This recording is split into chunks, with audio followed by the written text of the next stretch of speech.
Gracias por seguir con nosotros aquí en De Cerca con Elías Ruiz Matuc. Lo que ustedes acaban de ver es precisamente la promo del documental que fue realizado, producido por nuestro hermano y amigo Fernando Quiroz, periodista de larga data que trabajamos juntos en el periódico Hoy durante mucho tiempo, ¿verdad, Quiroz? Sí, como 10 años. 10 u 11 años, exactamente. Y pues este documental quisimos nosotros primero presentarnos a ustedes y luego conversar con Quiroz sobre lo mismo, porque esta semana que recién culmina, se cumplió 64 años de esa gesta histórica y queremos resaltar esa gesta, valga la redundancia. ¿Quién más que Fernando Quiroz para hablar sobre este particular? Buenas tardes, buenas noches, bienvenidos a De Cerca, gracias por estar con nosotros, Quiroz. Elías acá, hermano, qué placer estar contigo y tu público a la orden para tratar este tema. Precisamente, veo, o sea, que en el ámbito nacional, en la República Dominicana, cuando usted habla de historia, los jóvenes especialmente dicen, ay, no, tú hablas de historia ahora, ¿qué es eso? ¿Qué es? Y hay muchos hechos históricos que la gente desconoce. Quizás ese fue el motivo, la motivación, valga la redundancia, de ese documental. Claro que sí. Recuerda que en la República Dominicana tenemos muchos vacíos, muchas lagunas, un sesgo, en todo lo que tiene que ver con historia. Desde la época de Cristóbal Colón, cuando los nativos indígenas poblaban este territorio y llegaron ellos. La historia está contada por españoles. Claro. Y está contada en función de intereses. Fíjate cómo se habla de que una falacia de que los españoles llegaban acá y le daban espejitos a los indios para llevarle el oro, de todos los atropellos que cometieron, pero realmente está sujeto al registro que se hizo en la época y a las cartas igualmente. Pero eso no nos asegura a nosotros que fue verdad. En lo que tiene que ver con la historia más reciente, sobre todo post-Trujillo y años previos a Trujillo, Hermanas Mirabal, este caso de las expediciones de junio de 1959, el caso de la revuelta de abril de 1965 con Camaño. Fíjate que figuras como Camaño, que fue un líder de dimensión mundial, admirado por Fidel Castro en su época y líderes de Rusia y demás, y que fue un gran temor y representó temor incluso para los Estados Unidos, la figura de Camaño no se conoce. Tú preguntas en cualquier centro educativo, público o privado, no lo es. En lo que concierne con las expediciones de junio, que este año ya conmemora 64 años, como tú dices, la dictadura de Trujillo ya tenía 29 años de su 31. Y las expediciones de junio, aunque militarmente no fueron exitosas, sí sembró en el pueblo, hubo una clarinada mundial de que Trujillo ya no era invencible y que podía ser combatido. Porque aunque numéricamente en hombres y en armas había totalmente una lucha desigual, sí esa sangre, como se dice, derramada de esos 196 expedicionarios, en el caso sobrevivieron 6, 2 cubanos y 4 dominicanos, sí llamó la atención del mundo por la forma en que fueron masacradas las tropas de expediciones, por la forma en que fueron torturados, por las vilezas que hubo en contra de ellos. Este grupo de dominicanos, como sabes, y es bueno que lo sepan las nuevas generaciones, era el exilio dominicano, una representación que vivía en su época en Puerto Rico, en Nueva York, en Caracas y en Cuba.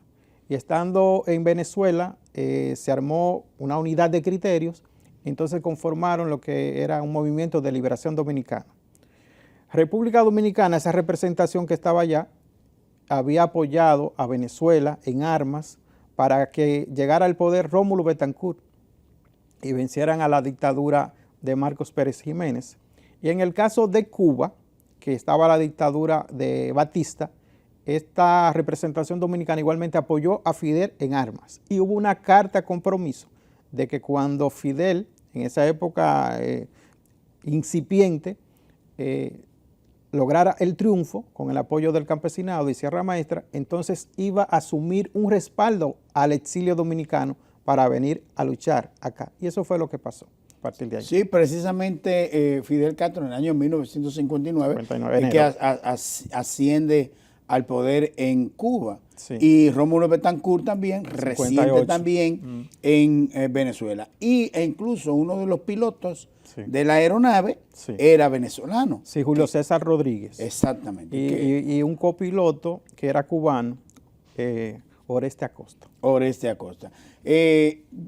Ciertamente esa historia y esa gesta que ocurrió en el año 1959, específicamente el 14 de junio de 1959, parece ser que hubo también un gran trabajo de inteligencia de parte del gobierno de Leonidas Trujillo, porque fueron esperados prácticamente en Maimón Estero Hondo. Las expediciones llegaron a entrenamiento a 1000 Cumbres en Cuba en marzo. O sea que saliendo en junio no tuvieron mucho tiempo de entrenar e incluso muchos de los hombres se sumaron a estos entrenamientos faltando 1 o 2 semanas para salir hacia República Dominicana. E incluso se apresuraron a salir, figuras como el Che Guevara no estaban de acuerdo, dijeron es que no están preparados, iba a ser una inmolación. Aún así, sabiéndolo, determinaron venir. Y ya Trujillo tenía infiltrado al grupo, le llegaron a encontrar papeles, algún tipo de documento que podrían dar señales de que Trujillo ya dentro de unas montañas de entrenamiento, esa figura de la dictadura ya le tenía intervenido.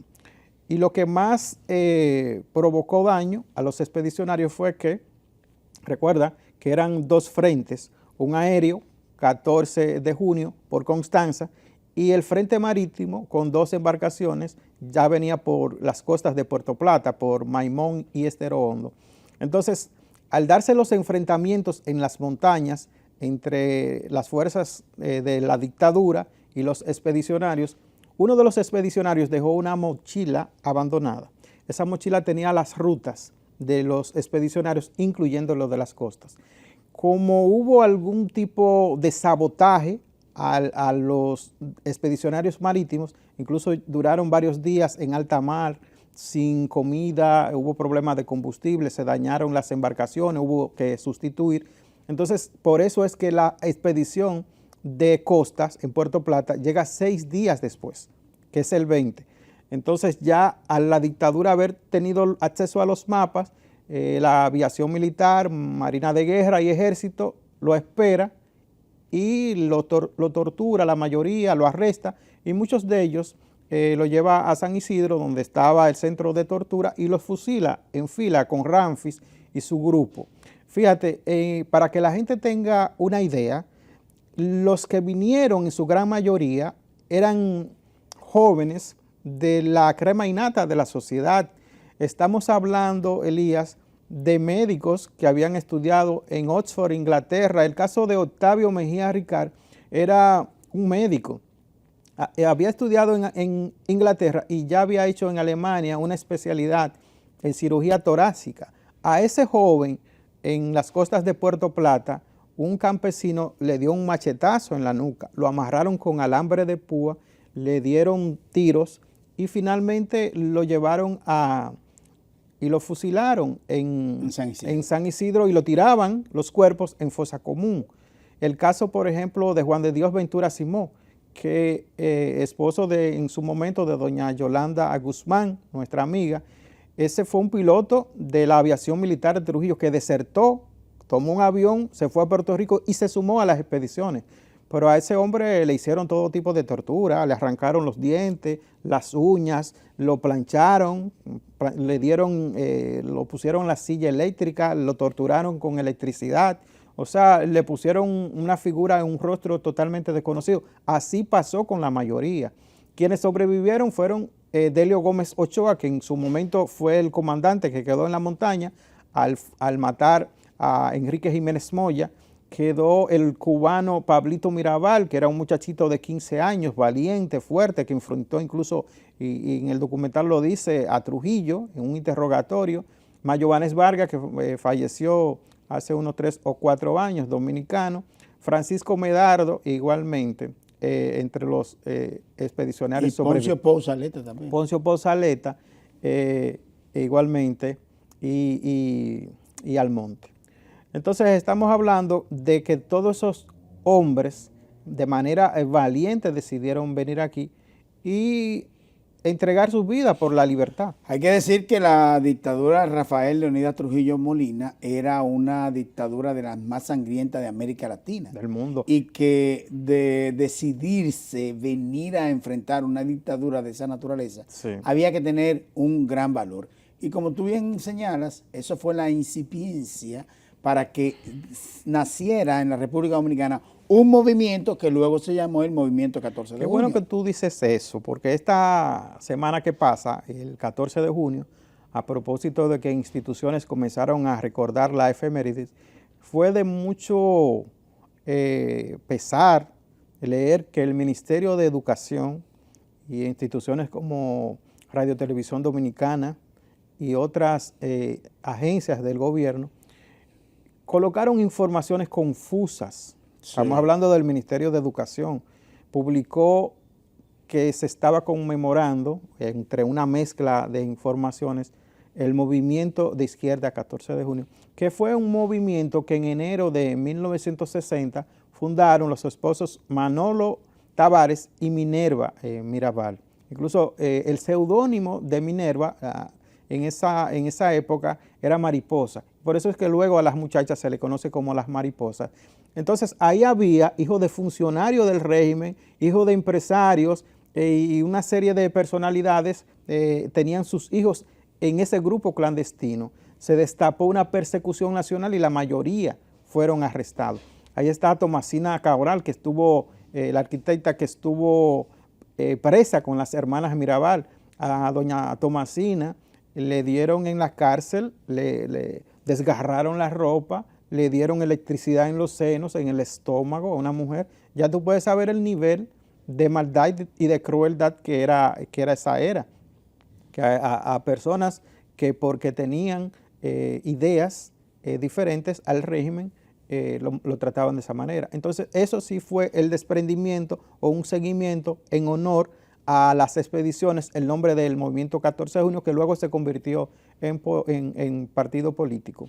Y que hay que decir que posteriormente muchos jóvenes en aquella época se formaban en guerrillas, fueron a Cuba, allá fue que surgió aquel grupo de los Palmeros. Sí, eso ya fue en los 70, cuando los 2 años de Balaguer. Lo que pasa es que en Cuba, con el triunfo de Fidel Castro, inspiró todo un movimiento sí, mundial.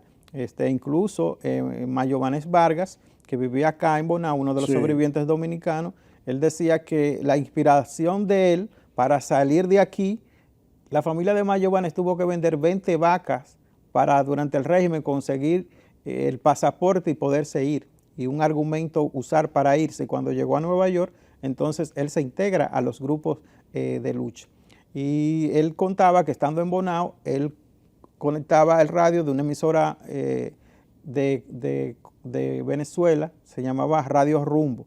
Y ahí él comenzó a escuchar los discursos de Fidel cuando la revolución. Esto distanciando luego de lo que fue Fidel. Estábamos hablando de una época de solidaridad en América Latina, Juan Bosch. Donde además habían dictadores en toda parte, América, que eran dictaduras militares, Argentina, México, Venezuela, Cuba, aquí, y que aquí fue de los últimos. Se dan 3 acontecimientos fundamentales que determinan la antesala del derribo de Trujillo. Este caso de las expediciones, esto dio la vuelta al mundo, por más que quisieron taparlo. El atentado de Trujillo a Rómulo Betancourt, el presidente de Venezuela. Que se cree que fue porque él también supo que Rómulo Betancourt apoyó precisamente esta expedición. Igualmente, Trujillo tenía a Venezuela y a Cuba como 2 enemigos. Incluso la adquisición de maquinarias y logísticas militares era siempre pensando en invadir militarmente a La Habana y bombardearla. Y le puso un atentado a Rómulo Betancourt. Ya te cuenta la magnitud y el poderío que tenía desde aquí, desde el Caribe. Él explotó salió lesionado, vivió, pero tuvo una lesión. Y el otro caso, finalmente, sí, ya que acorraló en el mundo, fue la muerte de las hermanas Mirabal. Totalmente. Esos tres acontecimientos, ya cuando la OEA toma medidas y Estados Unidos toma ya la decisión de que estaba bueno, pone el fin. Y entonces ya el grupo de allegados y de su amigo y de su momento y de sus funcionarios que deciden tener un complot para poner fin a su vida, que es lo que se materializa el 30 de mayo de 1961. Pero es bueno que sepas, la población, los jóvenes sobre todo en resumen, que dice que el que no conoce su historia está llamada a repetirla.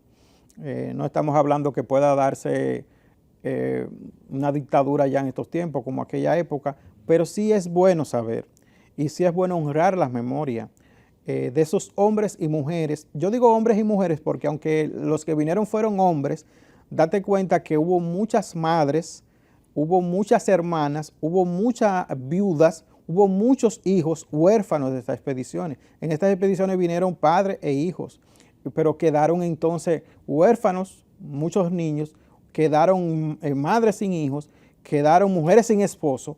Y hermanas sin hermanos. Y hermanos sin hermanos. Y estamos hablando de que era gente que vivía en el exilio y su vida estaba segura y que no tenían necesidad de venir a la República Dominicana y aún así, en un amor y un compromiso con la patria, lo hicieron, porque vamos a poner el ejemplo en esta época. ¿Quién que esté con su vida segura, que esté cómodamente, económicamente, se da un acontecimiento en un territorio determinado, va a salir a abrazar la muerte? A prácticamente inmolarse. A inmolarse y entregar su vida. Entonces, esa sangre que abonó la libertad, la democracia que hoy vivimos, poca o mucha, de calidad o no, pero vivimos y las personas dicen lo que quieren. Antes te desaparecían, antes te torturaban, antes te mataban un hermano. El caso del teniente Amado García Guerrero, lo hicieron matar a un cuñado, porque esa familia alegadamente estaba con ideas comunistas. Entonces, vivir en épocas como esa y desconocerla, y sobre todo desconocer lo que hicieron tanta gente valiosa y no rendirle tributo a su memoria, no saber por qué se llama una calle, por qué lleva una calle ese nombre, el Centro de los Héroes. Exacto. Que le dice la mayoría de las personas. La feria. La feria, que es un nombre trujillista y no se le conoce como el Centro de los Héroes de Constanza Maimón Estero Hondo, que la calle que sale a la Suprema Corte al Congreso es Juan de Dios Ventura Simón, exactamente, en honor al capitán expedicionario, que desde la 27 de febrero la Churchill toma el nombre de Enrique Jiménez Moya por el expedicionario, que en calles de La Vega, Chefito Batista, José Horacio Rodríguez, que es el abuelo de José Horacio, el diputado actual, exacto. Que su bisabuelo Juancito Rodríguez, que era uno de los hombres más poderosos de la República Dominicana, ganadero del Cibao de Barranca La Vega, cerca de donde vive mi familia. Trujillo le quitó sus propiedades y él decidió irse fuera del país y apoyar y financiar todos estos movimientos armados para derribar a Trujillo. Aquí hay muchos héroes anónimos y si vivimos, repito, en libertad, en democracia, de decir lo que usted quiera, es porque esa gente lo hicieron por ti y es justo reconocer esa valentía. Totalmente. Hay un hecho que no quiero dejar de hablar de él, y es que los sobrevivientes, sí. ¿Por qué y cómo sobrevivieron Mayobanex Vargas, Delio Gómez Ochoa, Pablito Mirabal, Poncio Pousaleta, que también murió hace unos años? Sí. ¿Cómo pudieron ellos sobrevivir? Mayobanex Vargas tiene una versión o tuvo una versión. Sí, claro. Recuerda que en Constanza, cuando hubo enfrentamientos, el grupo completo lo dirigía Enrique Jiménez Moya, pero en uno de los enfrentamientos hubo una división de la montaña, que un grupo tomó una ruta y otra ruta. Entonces, el grupo comandado por don Delio Gómez Ochoa fue el que sobrevivió hasta el final, 26 días en montaña. Y de ese grupo aún al final se subdividió. Mayo Vanés llega porque sobrevive porque llega e identifica en la comunidad una finca de sus padres en Blanco Bonao y llega ahí. Y a través de una persona que atendía la finca le manda un mensaje a la familia que llega a su vez a Petán Trujillo y se entrega a la dictadura. Se salva junto a otro de los expedicionarios porque cuando lo iban a montar en un avión desde Constanza para llevarlo a San Isidro, unos periodistas de The New York Times le toman una foto e inmediatamente dice él que asombrosamente no sabe cómo tan rápido llegaron a San Isidro y los periodistas preguntaron que dónde estaban esos dos prisioneros. Entonces ahí ya la dictadura, en el caso que sobrevive de Pablito Mirabal, Delio Gómez, Medardo y Almonte, entonces ellos dicen o decide la dictadura hacerle un juicio falso y lo condenan rápidamente, pero al final a los 6 o los 7 meses lo ponen en libertad. Sí. O sea, llega un momento, una coyuntura que ya con los sobrevivientes no podían hacer otra cosa. Prácticamente la Organización de Estados Americanos, los periodistas, hubo presión y por esa razón, de acuerdo con la versión, ¿verdad?, de Mayo Vanés Vargas, es que ellos pudieron salvar la vida. Yo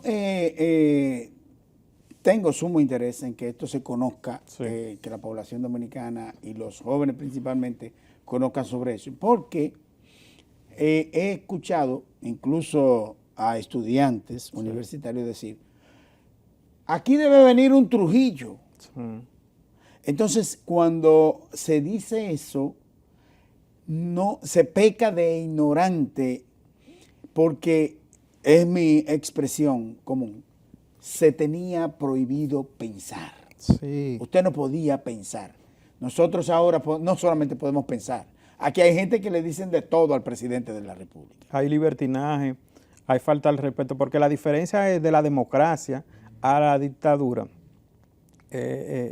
sea, la intolerancia, pero vivir en miedo no es lo mismo que vivir en respeto a las normas, a las leyes. Tú cumples con una ley, porque en un Estado democrático hay una norma, una gran ley de leyes que es la Constitución, y tú estás llamado y tienes derechos y tienes deberes que cumplir, y tú sabes hasta dónde debes llegar y son tus límites. Pero en las dictaduras, cuando se dice hace falta Trujillo, hace falta un régimen, lo que están desconociendo es lo mismo que estamos hablando, que no saben a ciencia cierta lo que pasó. Durante la era de Trujillo había miedo hasta de padre e hijo a decirse algo, entre hermanos a decirse, porque creía que hasta la misma familia estaba infiltrada. Cuando mataron a Trujillo, la gente en la población salían a pensarlo y dicen, no, eso es mentira, ¿cómo va a ser? Claro. Que dice que eso es un gancho. Entonces vivíamos en un miedo colectivo. Trujillo era la figura que por ley ponía a las personas a no andar descalzo para que le compraban zapatos a su fábrica,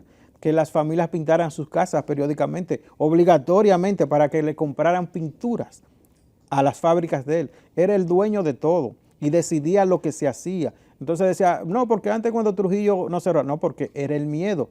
Robaban su grupo y quien él decidía, y las otras personas o presos o lo mataban o lo desaparecían. Era una historia de sangrienta, de terror, de dolor, tú sabes, la familia que perdieron sus parientes acá, en dolor. Una madre del documental, que en su momento era la única madre de expedicionario que vivía, su hijo de 17 años le pidió permiso para venir a pelear. Y ella dice que su dolor, hasta que falleció hace unos 2 años, tenía 95, que fue que nunca supo dónde estaban los restos de su hijo. Y murió con ese dolor. Y con ese dolor viven y van a morir muchas familias. Y ese dolor y esa marca y ese drama nunca se va a perder. Así es, perdón. Mira, finalmente, en esta semana también hubo un acontecimiento. Sí. La Junta Central Electoral reconoció el partido de Ramfis Domínguez Trujillo, nieto, sí, de esa figura de la que estamos hablando, de Rafael Leonidas Trujillo Molina. Pero no solamente conforme con esto, que gracias a Dios no puede aspirar a la presidencia, porque es norteamericano. Una hija una nieta también, hermana de Ramfi Domínguez Trujillo, se intentó pues hacer un homenaje a la nieta, también un reconocimiento. ¿Qué opinión te merece eso? Es lo que te digo, la diferencia de vivir en dictadura y democracia. Aquí lo que tenemos que ver es lo que permiten las leyes, porque tampoco podemos vivir en intolerancia. Si la decisión que tomó la Junta Central Electoral está dentro de las leyes, de la Constitución, si se llenó los requisitos para la aprobación de ese partido. No quiero decir que aprobando esa organización significa que se viole una ley existente que diga que la figura de Trujillo acá se pueda alabar, que está que es vigente. Que es vigente y que está estipulado. Creo que la 5880. Que está estipulado incluso prisión por ella. Pero es lo que te digo, en democracia sí tenemos que respetar y ser tolerantes. Yo no opino con relación en contra o no de lo que tomó la Junta, porque lo que tenemos que ver si el documento sometido por esa organización cumple con los requisitos, que la institución como órgano rector se viera en la necesidad de aprobarlo. Una cosa es eso y otra, alabar a un régimen, a su figura, a los momentos de sombra, eso son cosas muy diferentes. Totalmente de acuerdo contigo, pero además esto sirve para que uno piense precisamente y haga algún tipo de reflexión sobre ello. Creo, a mi modo de ver, que el problema no está en la decisión de la Junta Central Electoral y de si cumple con los requisitos o no. El problema está en seguir una figura que representa precisamente el horror, el miedo, la intolerancia en la República Dominicana. Porque hay en la sociedad dominicana todavía ese sabor de familias de que creen, por el descrédito de los partidos políticos, que hay una forma diferente de hacerlo mejor. Y ahí entramos a la conversación del principio. Desconocer lo que fue el régimen sangriento de la dictadura de terror es lo que nos lleva a este momento. El Ministerio de Educación tiene que incluir en sus textos, en las escuelas, en los clubes, en las familias, dar a conocer, prácticamente República Dominicana se divide en dos, antes y después de Trujillo. Entonces hay que saber lo que pasó durante 31 años acá, más allá de pensar de una figura, de un nieto que no va a pasar de ahí, eso no va a pasar de ahí. Totalmente. Gracias, Quiro, por estar con nosotros. Siempre, aquí, hermano. En De Cerca. Nosotros hacemos una pausa comercial.